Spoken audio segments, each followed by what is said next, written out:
Hi, everyone. Thanks for joining the webinar today for this first-hand discussion about how health, public health solutions successful journey to design and deploy their vendor management program. My name is Paul Charance, Director of Business Development Alliance with Vendor-Centric, and I'm thrilled to be your host today. Just a few logistics before I turn it over to Tom Rogers, our CEO, who will be the moderator for today's webinar. We're recording the session, so you'll make sure we'll get you an email in the next couple of days with that recording. You can use it and share it with colleagues to refresh your memory on the great content shared today. We'll also be monitoring the Q&A room throughout, so please add any questions you have for our panelists, and we'll do our best to answer as many of them as we can during this session. Okay, Tom, now over to you. All right, thanks, Paul, and welcome everyone. As Paul mentioned, excited to have you for our case study today. Krista and Laura, you guys can come on to camera if you wouldn't mind. Awesome, thank you. I can't do this without you. So we are definitely excited to have you join us for this webinar because we're going to be talking through an actual real-life case study of an organization we've been working with now for a few years to help them transform their vendor management operations, including procurement, contract management, third-party risk, the whole shebang. So I think you're going to learn a lot. We're going to be covering a lot of both the process that we went through, but also a lot of the lessons learned and some of the challenges along the way. So as you're going through your own transformation journey, I think you're going to pick up on a lot of really good stuff. So let me go ahead and introduce you to the folks that'll be joining me for this. I'll let Krista, you can introduce yourself first, and then Laura, if you could introduce yourself, and then I'm going to walk everybody through the agenda, and I'll get us going on the conversation. Sure. Hi, everyone. It's great to be here today. I'm Krista Lepper, General Counsel and Vice President of Legal Affairs at Public Health Solutions. I've been GC for just over 4 years, but I've been working in PHS's GC office for close to 14 years. And during that time, I've been responsible for bringing PHS into regulatory compliance on a number of fronts, including New York State, federal, city laws, HIPAA, Medicaid compliance, and most recently, revamping our contracting unit to ensure compliance with our vendors. Awesome. Thanks, Krista. Laura, you're on mute. That would help. Hello, everyone. My name is Laura Melgoza. I'm the head of client services at Vendor-Centric. I have about 30 plus years experience in managing strategic and operational suppliers across multiple countries. And I really specialize in designing governing frameworks and driving vendor performance, as well as managing third-party risk as I focus on really enhancing vendor management operations. And I've been through this journey with Krista, so excited to be here today. Awesome. Thanks, Laura. And I'm Tom Rogers. I'm the CEO of Vendor-Centric, and I'm going to be kind of moderating our conversation as we go through this case study. So let me go ahead and give you an idea of what we're going to be covering on the webinar. We're going to start by giving everyone a little bit of background on Public Health Solutions, so you understand some context of the organization, their operations, and why they decided to undertake this transformation journey, including some of the goals and objectives they had for that. And then we're really going to dig into and spend some time on the 4-phased approach that they took. It was a multi-year journey, going through in phases, but in a very process-driven way that they followed as we went through some bumps and unexpected issues like COVID that came up along through the journey as well. And that's when we'll be getting into some challenges and how PHS kind of navigated and managed through some of these unanticipated events, as well as closing out with some of the initial successes that they've had and some of the things that they envision are going to be future value add and successes that they're going to have once the program continues to mature throughout the organization. So we'll be taking questions along the way as best we can, given the time we have. So there's a Q&A button you should be able to have in your Zoom meeting. Feel free to drop something in there. I'll be monitoring those throughout the process, and I'll try to get to as many questions as I possibly can. Okay. So with that, let's get going. Krista, think to give folks a little bit of context of PHS as an organization, could you give some background on what you do? Yes, happy to. So Public Health Solutions for more than 60 years has worked to improve health outcomes for New Yorkers and their families. We currently have a three-pronged approach. On the left, you'll see our community work, and through that, we provide direct services for low-income families, including reproductive health care, insurance and benefits enrollment assistance, and providing access to WIC, which is food assistance for low-income moms and children. On the right is the healthcare community partnerships work, in which we provide trustworthy, reliable pathways between healthcare systems like hospitals and managed care organizations and resources in the community like CBOs to address the social determinants of health, including housing, transportation, and food. And finally, what we'll be talking about today is our administrative services. And through that, we administer contracts for local government, primarily the New York City Health Department. We're able to provide a faster procurement, contracting, and payment experience for New York City contractors, mostly in the human services sector. And we also work as a pass-through agency for federal subawards that go through the health department. And our flexibility has really allowed us to be able to partner during emergencies like the HIV epidemic and COVID. So in addition to managing all of your own contracts and contractual relationships, a big major part of your services is managing those on behalf of these funders, right? Yep. Primarily the City Health Department, New York City. Yep. Awesome. So let's dig into those services and what that looks like in terms of the scope of operations that really went through the procurement, the transformation. Yeah. So since managing the complex fiscal and administrative requirements of public health initiatives is challenging and time-consuming enough, and it often diverts project leader resources from the actual program implementation, PHS is available to manage the grant finance and administration so that those leading the programmatic work for nonprofit and governmental both can focus on programs and service delivery. Our services include pre and post award grant management, which includes assisting program teams in their grant applications and ensuring compliance with all grant requirements. Full lifecycle contract management. We manage procurement, negotiations, contract execution. We review contractor performance and, of course, close out the contracts at the end. We have compliance monitoring. We monitor our vendors and subrecipients by conducting fiscal audits and site visits to ensure the compliance with funder requirements. And finally, fiscal management and integrity. We manage funds with a high degree of transparency and accountability, including timely payments, which I think is our subcontractors' most favorite part of us.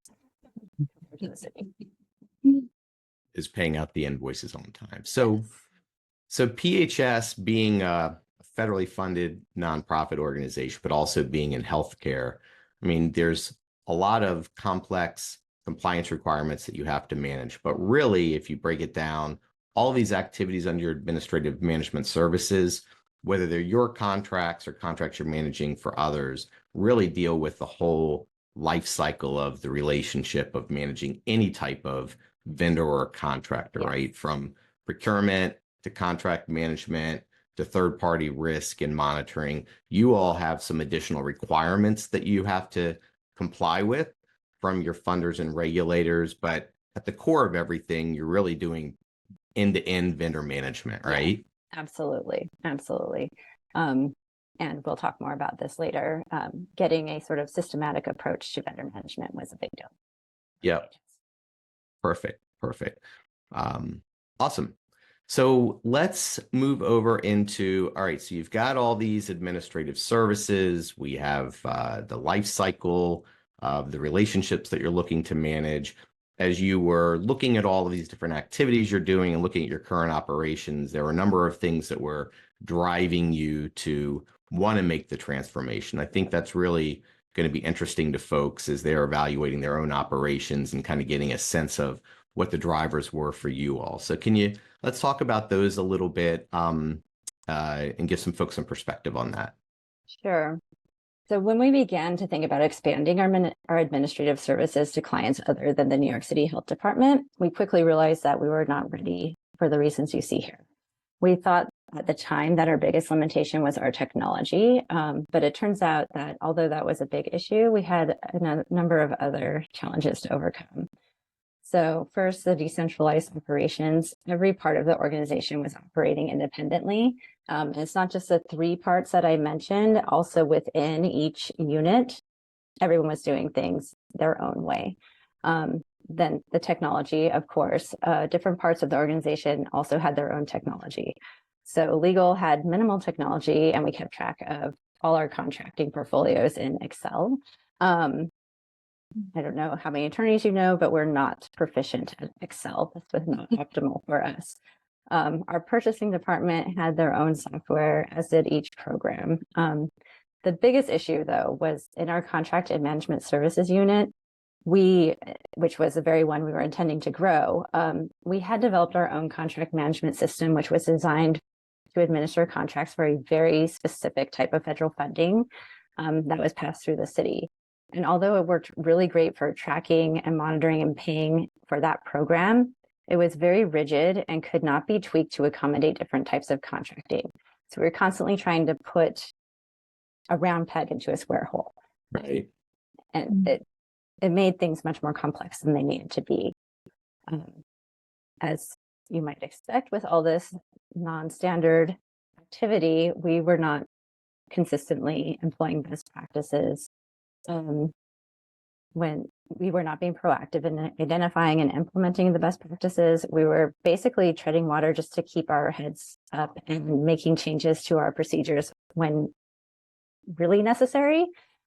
This in combination with our data technology really impacted whether we could take on new work from both a competitive standpoint and from actually doing the work standpoint. And finally, as you probably gathered, there was not sufficient accountability across the organization. We are almost exclusively government funded and have a relatively low indirect rate. So this caused and still causes resource allocation issues. Our central administration is incredibly lean. For example, when we started this process, we had a very small legal department and minimal compliance oversight. And again, each part of our organization managed their own issues as best they could, relying on site visits and external audits to identify issues rather than being proactive and figuring out for ourselves and making the right changes. So a lot of things driving the transformation. Phew. Yeah, right. Both from an operational perspective, technology, and it wasn't just the internal systems that you had, it was a lack of systems in some other areas, right? Yeah. So lack of a procurement system, a lack of a good contract lifecycle management, risk kind of really was baked into that homegrown system, but in a very specific way. Yeah. Yep, exactly. And I think the practices, the standardization of practices across the organization, it just wasn't there in any type of consistent way as well. Right. Laura, as you came in and started working with PHS and helping them with this, what are some of the things that you saw around this, or some of the, as you're looking at the transformation and some of the issues they were facing that you think would be helpful to share?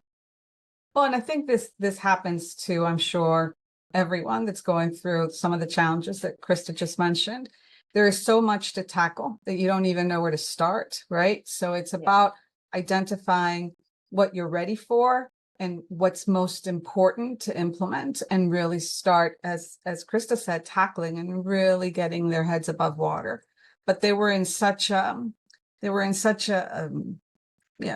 operationally, they were just not being consistent, as Krista said. Right. So that's where we came in and really tried to focus on the key improvement areas, collaborating always with Krista and PHS to see what do we tackle first? How do we help you get above water? What do we do to ensure that we can get you there? And that's what we focused on. Yeah, so maybe that's a good segue into the next slide, which kind of pulls together how all these different operational elements were aligned and made part of the transformation. So talk a little bit about that. Yeah, so actually, I know Krista said it many times. It's always, yes, technology was one area that needed to be looked at. But in order to ensure that you have a sustainable operational environment, we need to look at multiple areas. So we started, as you can see on the screen, we've got 3 pillars that we always use in our approach. So for PHS, we wanted to really establish where were they at this time in place, from a contract, procurement, and third-party risk management. So as Krista said, they were performing it. They had a huge contract area. It was just the consistency, right? And ensuring that everyone was doing it the right way, or consistent way. I would say also, sorry to jump in, we were getting site visits, we were getting audits, as long as we were making it through those, we were like, we're doing great, even though sometimes things were hard to pull together. And we were doing great until suddenly we weren't, and we had a big issue to deal with. Yeah, which I know we'll talk to in a few minutes. But one of the things that we did look at is let's go ahead and standardize contract, procurement, and risk management policies and procedures. This becomes really important to ensure that you have that documented, because as Krista said, you were doing a lot of those things, but not everything was standardized nor documented. So that's one of the key things that we agreed that was going to be part of the improvement. And also establishing a risk assessment process for those third-party relationships, looking at their subrecipients and their vendors, and how do you manage that risk? Beyond just doing those site visits, what are the things that you can get in front of it versus reacting to it? And then the technology to really help help PHS manage this. As Krista said, they had some homegrown systems or technology that helped them with it, but also ensure that they focused on the right technology, because there's so many platforms out there, right? There's so many things out there. So it's ensuring that we help them define what can you really absorb, use to help you in your operational environment. And then more importantly, also, what does that look like? Once you've implemented all of this, what does your monitoring and oversight requirements look like? Ensuring that it is consistent, that it applies, that you still are compliant, and more importantly, it's sustainable and adopted by everyone. So this was a really critical part of the transformation, was really agreeing to those improvements. And that's where we started. And setting the goals for what the outcomes were going to be. Because just to piggyback on the tech strategy, a big part of that, because we're looking at procurement, contract management, third-party risk. So where do you start? Yep. So part of the strategy was figuring that out, what was the biggest driver immediately? Was it contract management? Was it risk? Was it procurement? And then how does that flow into the actual adoption of the technology? Because you couldn't bite it off all at once. We had to take this in a proper approach and kind of move through in a way that made sense and was right sized for you all at the end of the day. So the kind of the initial reasons for the transformation on the previous slide kind of formed into some goals and objectives for what we wanted to come out of this: some standardization, establishing a more structured risk assessment process, getting really clear around the tech strategy and what the priorities were there. And then once all that infrastructure is in place, what is ongoing oversight and monitoring going to look like? How is it going to be governed? So those were really the I guess the part of the goals and outcomes that really wanted to, at a high level, we wanted to achieve.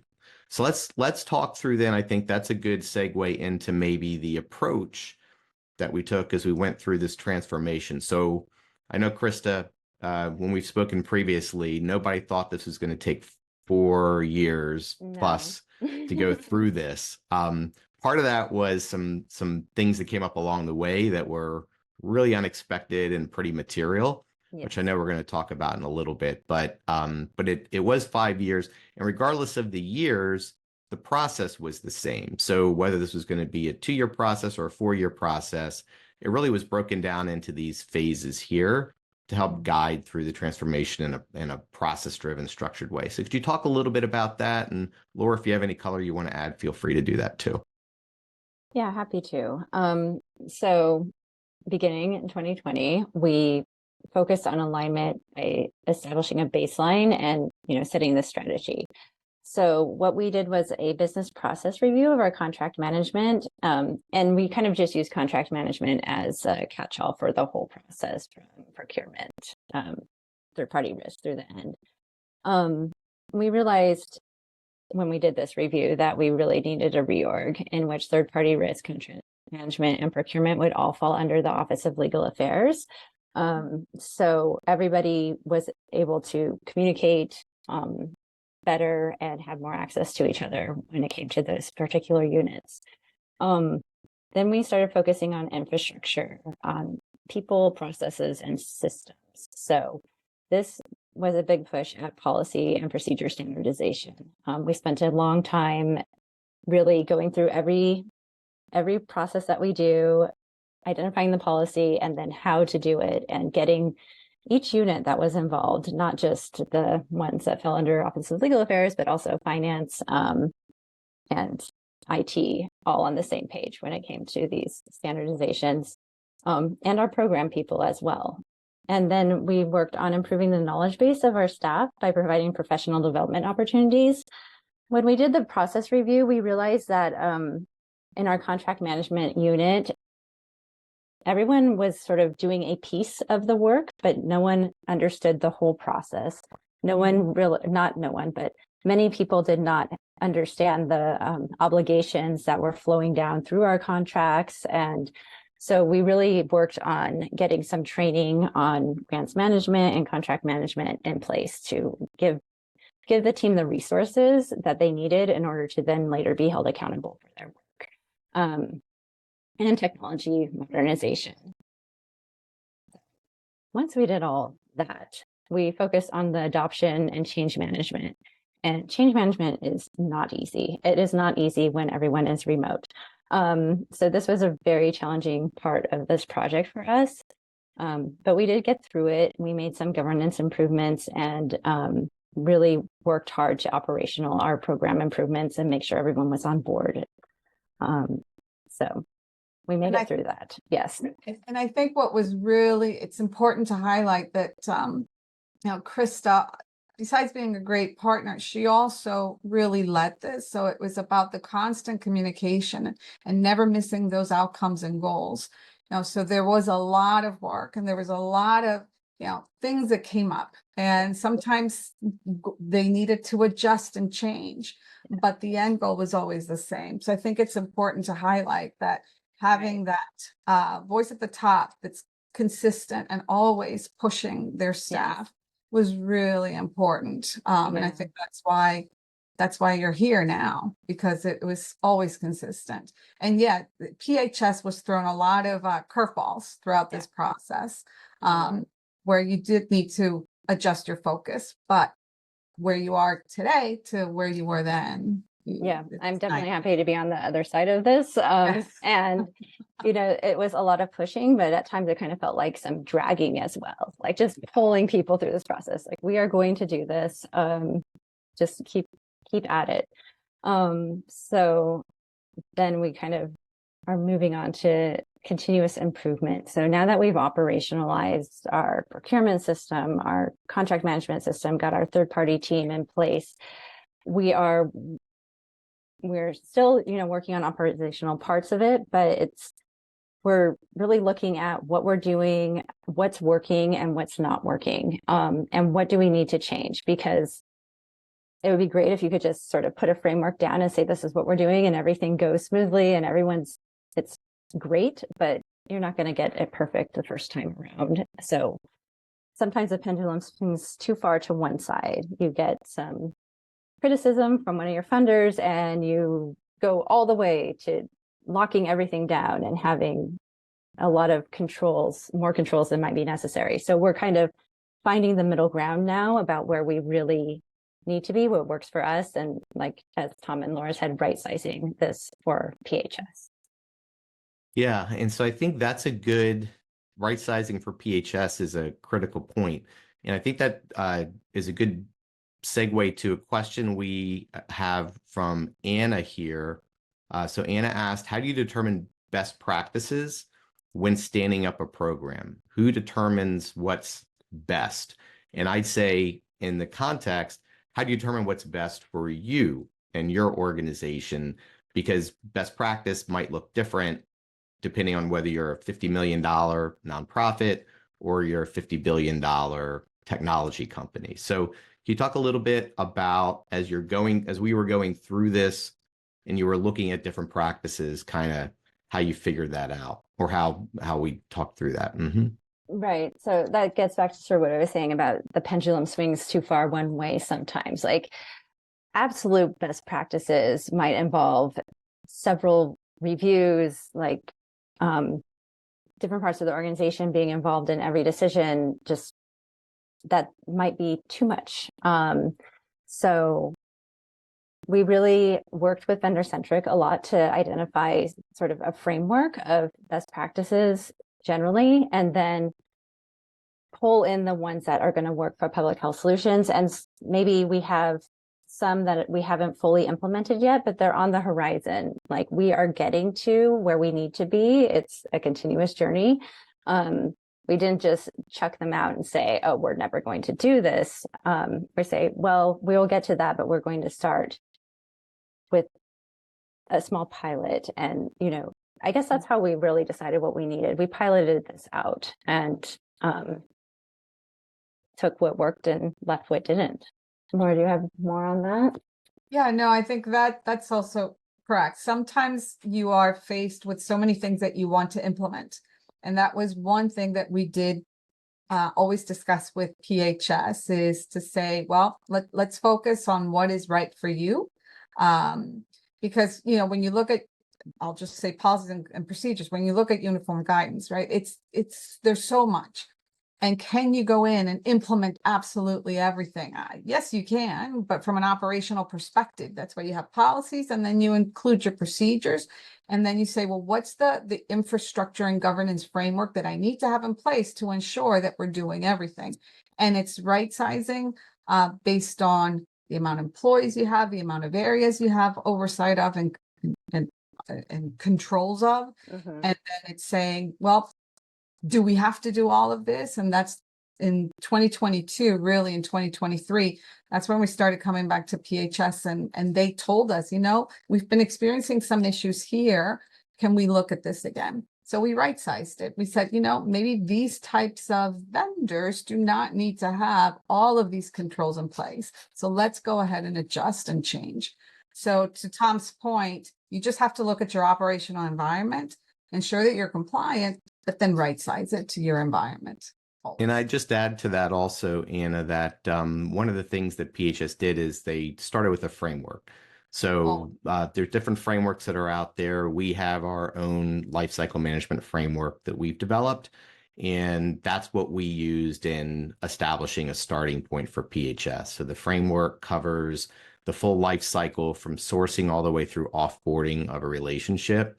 And then within that framework, there's specific activities and best practices that support each one of the stages in the life cycle. So in terms of where we started on this project, we started with that framework. And then we also, though, because of their compliance and regulatory requirements, we had to ensure that the practices in the framework that we brought to the table aligned or were augmented by some additional requirements that they had through funders and regulators and things like that. So that was kind of our starting point in establishing the practices to follow.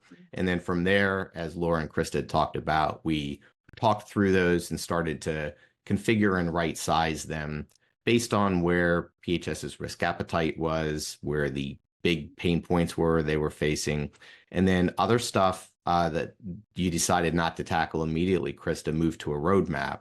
Yeah. And then the roadmap was something that could be implemented longer term once had more resources, or once the first phase got up and running and under control. So that was a part of how we dealt with that from a best practice side as well. I'm just looking at the time here. We're going to dig into each one of these actual 4 areas a bit more. And Robin, I saw your question. Thanks, Anna. You got it. Robin, I saw your question. I'm going to get to that. I think it's either on phase 1 or phase 2 when we get there. I'm going to bring up your question there because it'll fit really nicely. So let's move on to partnering approach. Maybe we just talk super high level about this. I think it's always interesting for folks as they're evaluating this. It's like, do we do this ourselves? Do we do it and bring in a partner to help us with it? So I know, Krista, you all had evaluated that. So maybe just talk briefly. We don't have to go through all the bullets here, but just maybe briefly around your strategy around that and kind of why it made sense for you all to bring a partner in. I think what drove us to looking for a partner was that the project felt it had been on everyone's minds for a long time. You know, we need to get new technology. We need to sort of streamline our operations, but it was just too big and our teams were too busy. You know, it's just sort of like, it was never a priority, a big enough priority to actually tackle internally. But once we made the decision, we absolutely have to do this, we did start looking around for a partner that could come in and help us with this transformation. And also it was helpful to have an external touch point, somebody who's a little more objective, because like any office, everybody has different ideas about who's doing what right, who should be doing X, Y, and Z, and sort of having an objective outside viewpoint to say, hey, like, I see you guys doing this. Have you thought about this? It was very helpful. And it was a little bit of leverage for to push the change along. So, you know, we don't need to go through all these, but we worked very well together. I think from my end, like I said before, I pushed or dragged people along to make sure we kept moving and made sure that each group that was involved was accountable for their pieces of the work streams. Yeah, that was a big, and that kind of the tone at the top, you talked about this just a few minutes ago, that was really critical because you all had C-level folks that were not just giving direction, but you all were rolling up your sleeves and you were actually getting into the weeds, unfortunately, on some of this stuff. But I think that enabled some of the employees that were maybe a little more challenging with the change management to see your engagement and involvement in that it was serious and that it wasn't something that was just going to be a lot of talk. It was actually going to be something that was going to happen and that they were going to end up having to be accountable for. So that tone at the top was really important throughout the process. Right. Absolutely. And if I can add, as well as the work streams, this seems like such a minute phrase or word, but by having, you know, Krista identified some of our managing directors to really lead these work streams, which not only helped, obviously, in collaboration, helped us to implement and do all of this really important work, but it also allowed these managing directors to be that tone at the top and to really drive these changes. Right. And as they were going through this, they were learning and they were understanding the criticality and the importance. And you could see, from my perspective, the light bulbs, not that they didn't have it before, but they were starting to think about things in a very different way, which is what you want. You're in front of it versus behind it. So I think that really made a big change, and it really helped PHS implement, because it was a lot of work. Don't get us wrong, it was a lot of work. Getting the right people involved was incredibly necessary and helpful. And my team has been wonderful throughout this. Yes. Awesome. So let's move on now. Let's get in, because I think we've got some good examples and some contextual stuff in here and the different phases I think will be helpful for folks to understand and hear how you went about it. I've also got a couple additional questions that are coming up that I think would be good to weave in here. So why don't we start with the initial phase, the alignment, which is really to get everybody on the same page and to get an assessment kind of where you were so that the strategy could be put in place and where to go. So talk a little bit, Krista and Laura, if you could talk a little bit about that phase and anything you think is important to highlight there. So in the alignment phase, we really focused on the strategy. What are the goals? What is the scope of this project? It was the full life cycle management. And how are we going to operate through this project? Stakeholders, we got the core team aligned. We involved subject matter experts as needed. Sometimes they were needed a lot, and they jumped in and worked with the rest of the team to make things happen. And executive support as well. We had a strong core team of executive support to help push this through. It was not just me, it was also our COO at the time was very enthusiastic and involved with this. The baseline assessment, as I said before, we did a business process review. We really identified what was working, what wasn't working, where the biggest gaps were.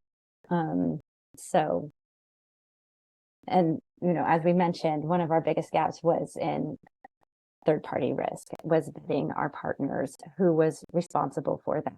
And as we will talk about a little later, we created a whole new team to handle this, because making people do it themselves and be responsible for it was not working for PHS.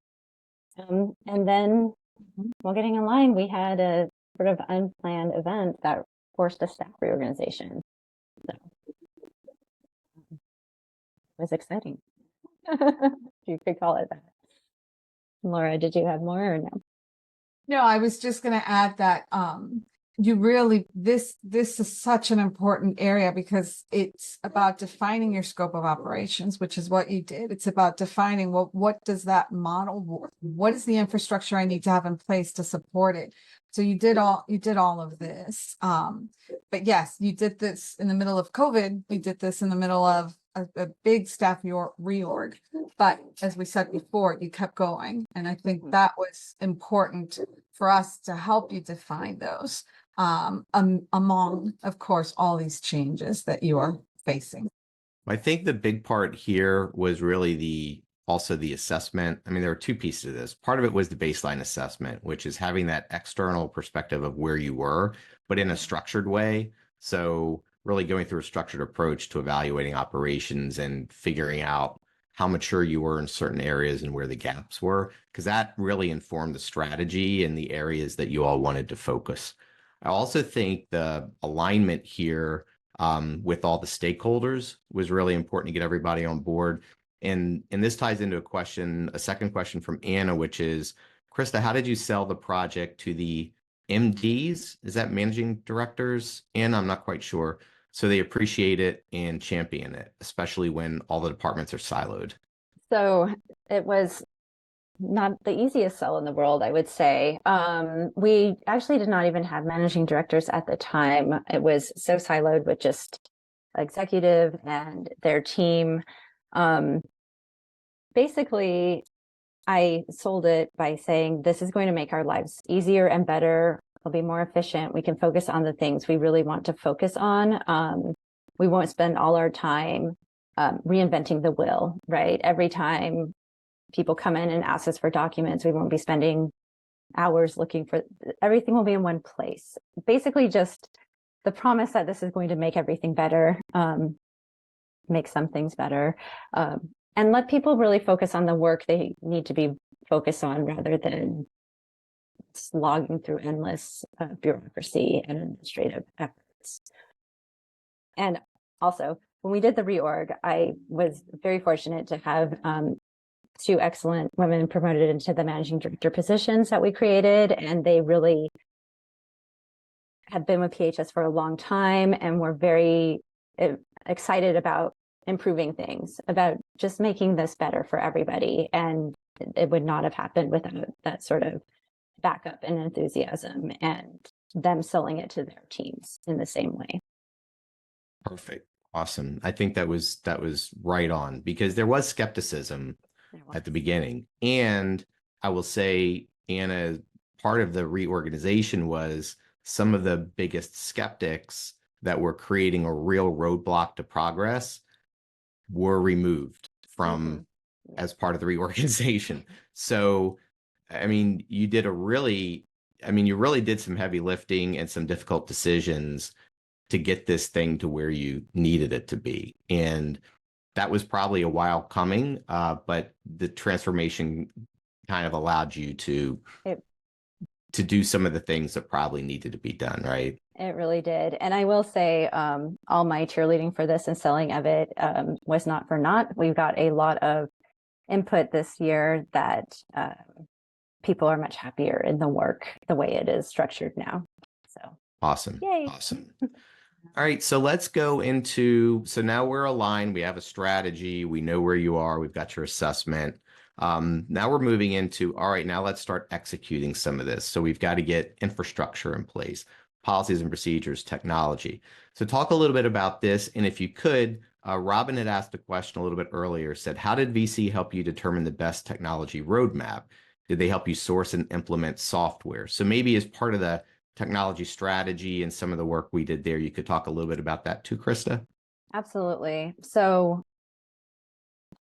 this project started with the idea we need new technology. That's where we started. And that's, I think, we approached vendor centric with we need a business process review. We need you to help us write an RFP for some technology for contract lifecycle management.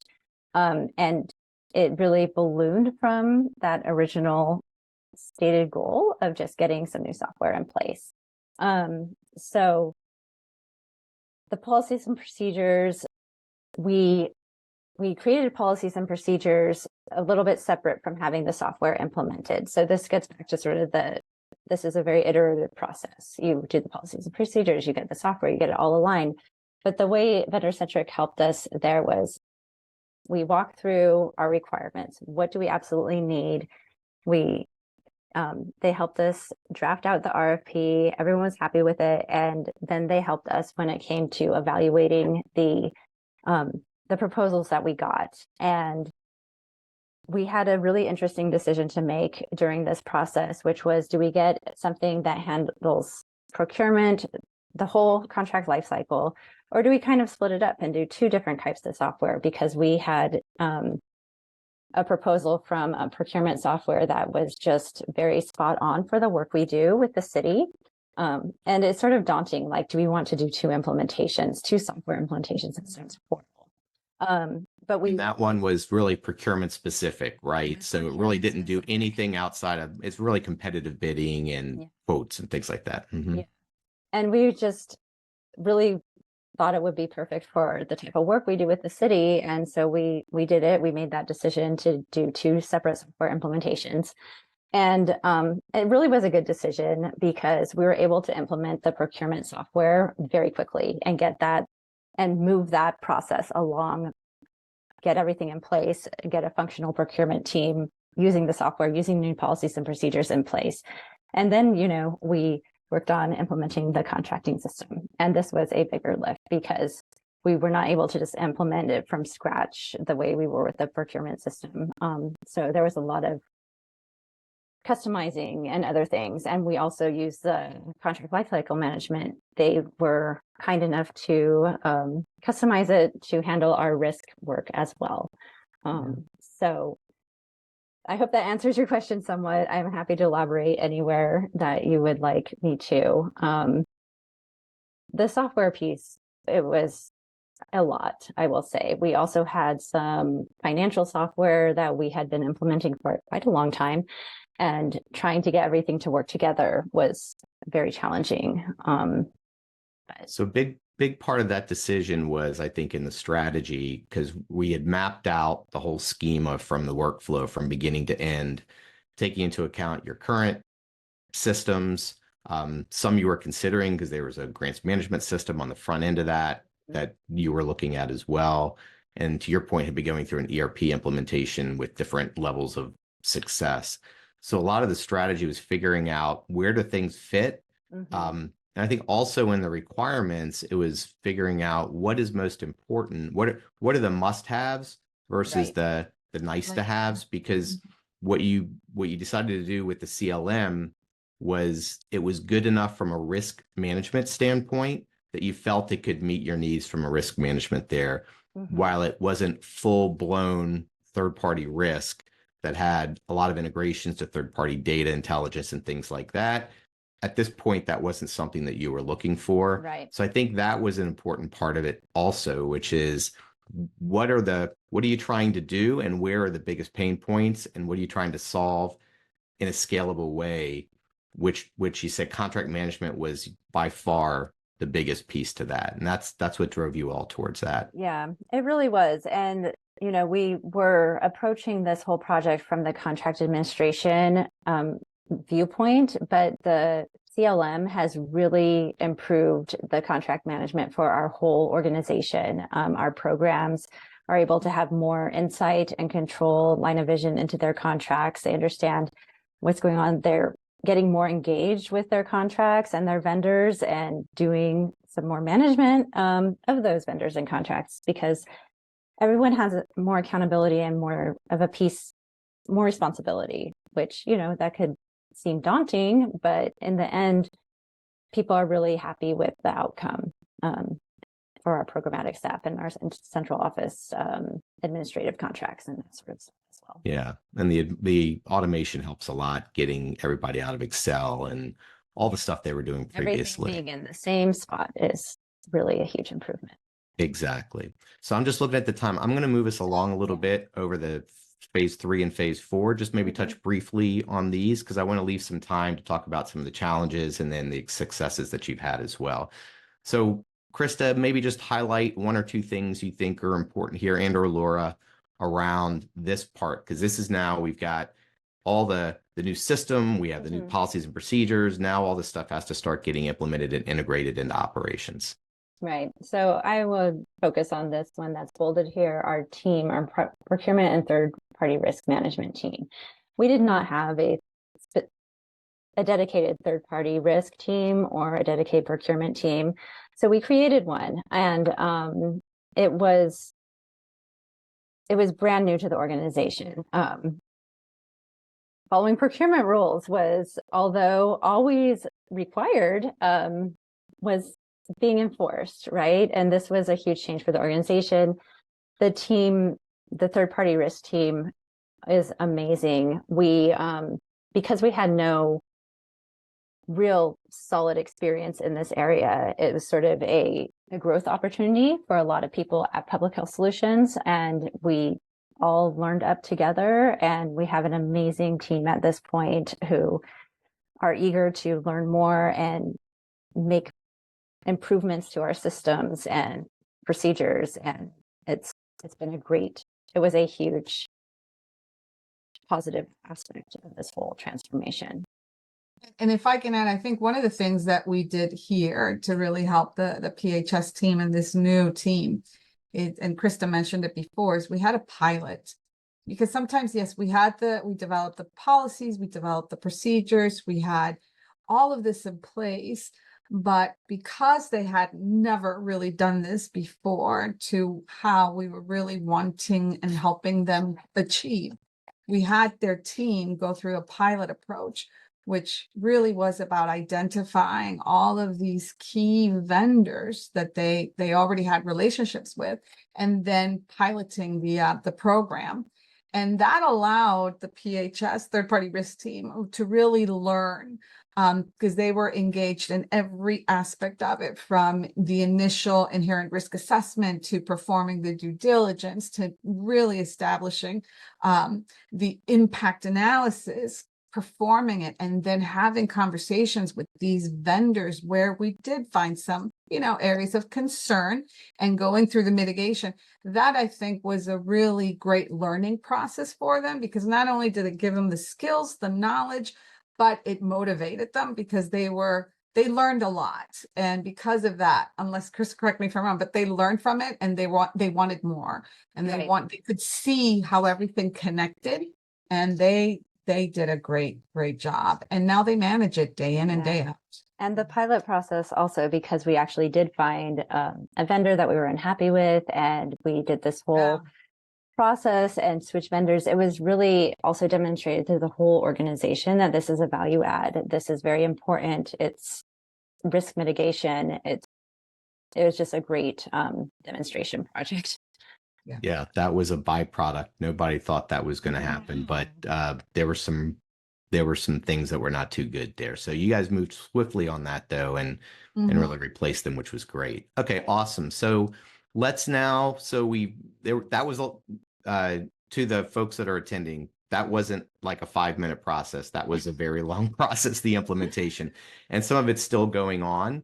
But now where you really are is things are pretty much implemented, but there's not full adoption everywhere with every nuance of the policies and procedures. So now you're in continuous improvement and trying to make refinements and do some additional right sizing. So maybe you could highlight 1 or 2 things you think are important here. I would just say that getting everybody on using the CLM, it was challenging, but the whole organization's using it now. Everyone is seeing the value of it.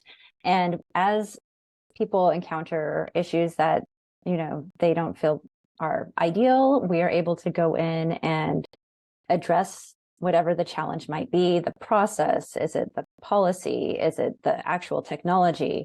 And so we really are in this continuous improvement phase of the project. I'd say everybody at the organization is fully on board at this point with both the procurement process that we developed, the third-party risk process, and the contracting software. It's just like a great place to be in at this point. We did all the hard work. We're really just sort of tinkering with things now.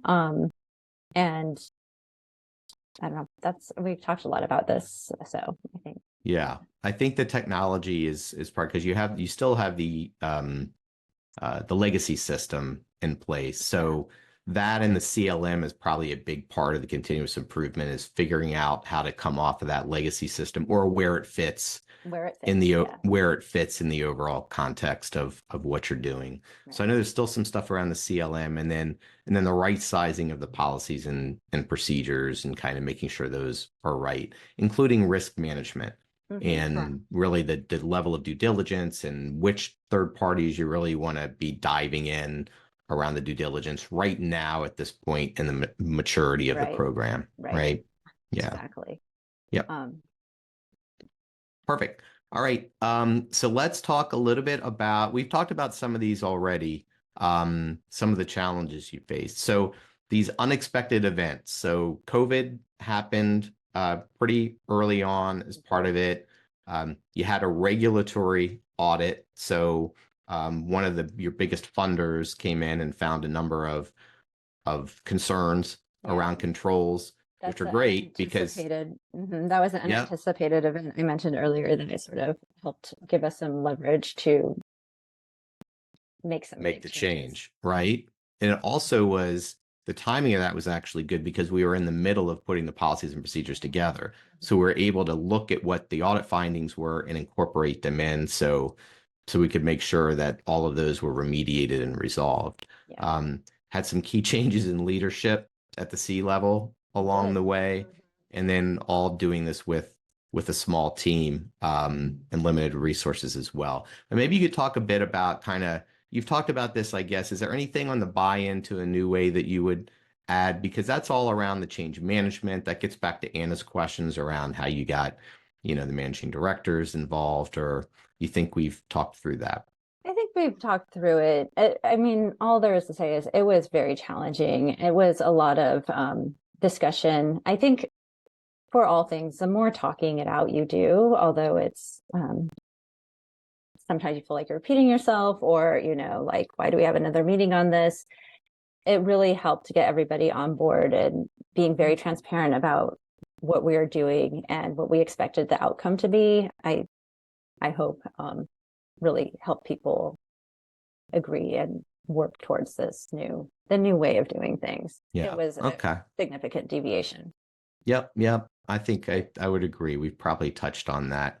So let's then close out with the outcomes. We've talked about some of these as well, the outcomes you've achieved so far, but I know there's some things where you're setting up for scale as well. So maybe you could talk a little bit about that. And if we have time left, Dimitrina, I'm going to get to your question. I'm going to do my best.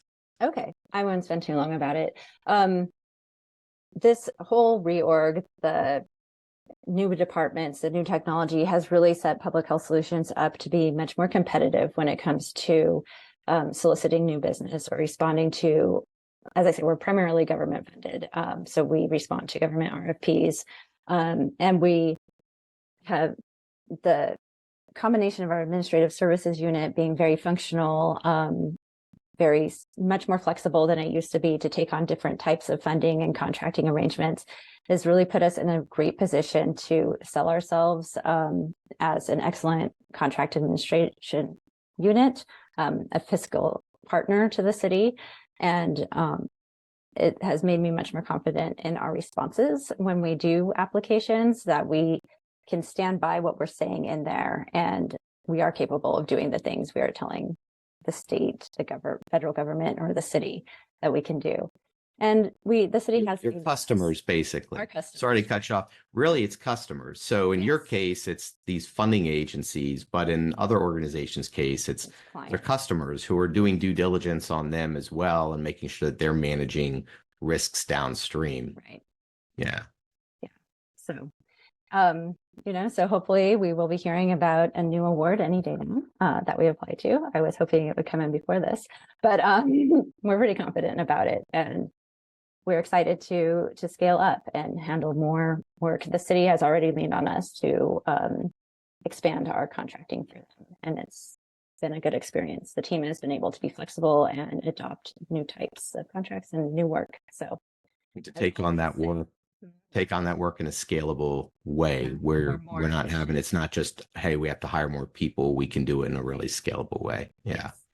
Yeah. I think that's good. Laura, anything you wanted to add to that? No, I think it's been said, but I think it's important to also say it's that peace of mind. I know that even your team, it's that peace of mind, because that audit finding, it was a shift. It was something that you had to focus on. And now I know that there's peace of mind knowing that not only did you implement technology, you've got your standardization, you've got all of your policies and procedures in place, and you're constantly looking at this. Mhm. And as you said, anything you need, you can now really get it much Yeah. faster than from the very And we manual know it's process you came from. complete, and yes, it's That it's peace a of huge, mind makes a big difference in your operations. it really does. Perfect. So we've got a couple minutes left here. I've got one question from Dimitrina. I hope I'm pronouncing that right. If anybody has any other questions, feel free to drop them in. So this question is, how did you coordinate the schedules and priorities with other big ERP projects at the same time in your organization? So I'd mentioned that you're going through that ERP implementation. Did you have an internal PMO or CCB? I don't know what CCB is. I'm not sure either, but I think the idea would be, how did you do it? Did you have a project management office that was kind of managing that for you, or how did you deal with multiple initiatives kind of going on at the same time?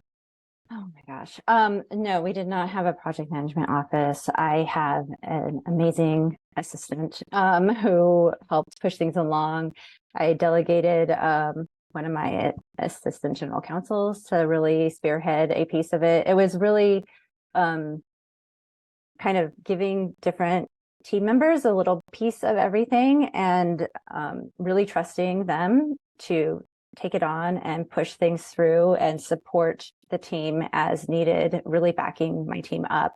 But I would have loved to have more resources. A project manager would be amazing, but we did not. So, the other large software project is not mine. It's still underway. So I think it's just tenacity. I don't know what to say. I just really, tried to keep things moving. Even if things are moving slowly or incrementally, any progress is progress. And, I tell my team that all the time, like, something is better than nothing. So. And I'd also say, yeah, and I just add, because part of our role was also to help with the project management. So we did a lot of the actual PM work to keep us all on track. And so that helped. So you kind of outsourced that as part of the relationship and working with your internal team as well.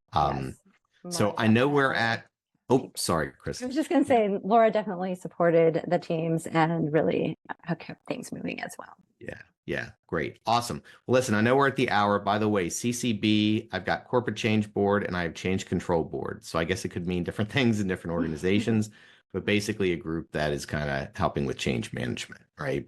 Right. So listen, attendees, thank you everybody for joining us. Krista and Laura, thank you for walking everyone through that case study. I hope it was helpful. We'll be sharing this with all the attendees, the recording. We'll also share the deck with you so you can have a copy as well. So hopefully you can join us for our next webinar, which will be coming out here pretty soon. All right, everyone have a great day. Thank you. Thank you, everyone. Thank you.